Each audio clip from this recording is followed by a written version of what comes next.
Bonnes vacances sur 01net TV. Durant tout ce mois d'août, nous allons vous proposer un zapping des meilleurs moments de cette saison qui se termine. Mais ça reprendra bien évidemment à la rentrée. Regardez, nous sommes ici à Paris-Plage. C'est presque les vacances. On a la mer, hein, JD, tu peux la montrer, la mer, elle est là.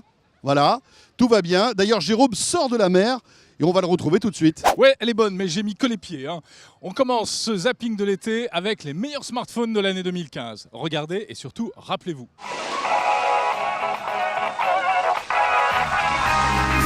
Alors, deux écrans, tous les deux plus grands que l'iPhone actuel. Exactement. Le 4,7 et le 5,5. On notera sur cet écran beaucoup plus grand une astuce vraiment tip-top pour pouvoir accéder à toutes les fonctions, même quand on a des petites mains et avec un seul doigt. Et oui, par exemple, vous êtes avec ce grand iPhone 6 Plus là, que Jérôme a en main, et avec votre pouce, vous avez du mal à arriver en haut des icônes qui sont tout en haut de l'écran. Qu'est-ce que vous faites? Ne pleurez pas. Apple a pensé à tout. Il suffit de double tapoter sur le bouton d'accueil pour que, en fait, les icônes qui sont en haut descendent et deviennent accessibles avec le pouce.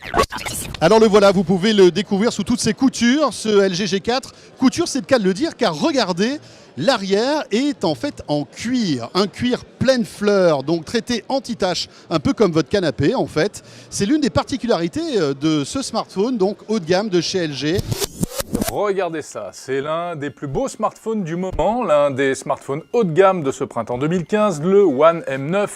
Seulement voilà, il a un problème, ce M9, il se croit déjà en été, il chauffe. Il y en a deux, vous le savez, si vous venez d'arriver sur Terre. Le Galaxy S6 traditionnel. Voilà, avec un écran plat, hein, comme tous les smartphones, et le Galaxy S6 Edge qui a, on va dire, les bords arrondis avec cet écran donc, qui est incurvé sur les côtés. C'est du plus bel effet, c'est très design. Alors vous avez sans doute connu le Galaxy S5 et on voit qu'on arrive ici dans un nouvel univers puisque ce n'est pas du tout le même design, François. Ah non. On passe au métal, on passe au bord plus anguleux et on passe sur un produit résolument plus luxe.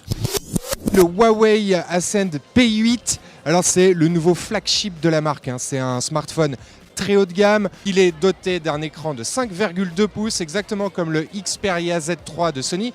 D'ailleurs, l'appareil ressemble vraiment au Xperia Z3 de Sony. Le Galaxy A5, en fait, il s'agit d'un appareil qui bénéficie d'un équipement de milieu de gamme, mais d'un design, lui, qui est en revanche très sophistiqué. Le truc un peu rigolo, c'est que ce téléphone, vous pouvez téléphoner à l'endroit comme à l'envers. C'est-à-dire qu'il marche comme ça, mais aussi comme ceci. Voilà. Comment ça marche? Eh bien, c'est tout simple. Il y a de chaque côté du téléphone, en haut et en bas, un micro et un petit haut-parleur, ce qui fait qu'on peut téléphoner aussi bien avec le téléphone à l'endroit qu'à l'envers, pratique lorsque, mesdames, vous avez votre téléphone au fond du sac à main et que vous décrochez vite pour parler à votre mari. C'est pas mal. Un smartphone absolument hallucinant, c'est le Seigus V2, à prononcer V squared, V carré plutôt. Alors c'est un smartphone complètement incroyable, hein. Il coûte 600 € nu, il est routé, débloqué d'origine, à acheter sur internet. L'idée, c'est de partir d'un squelette de téléphone, une espèce de charnière en métal, sur laquelle vous allez pouvoir en fait, eh bien, brancher des petits modules. Voilà, glisser des petits modules de taille, d'épaisseur différentes. Chaque module en fait est une fonctionnalité clé du téléphone.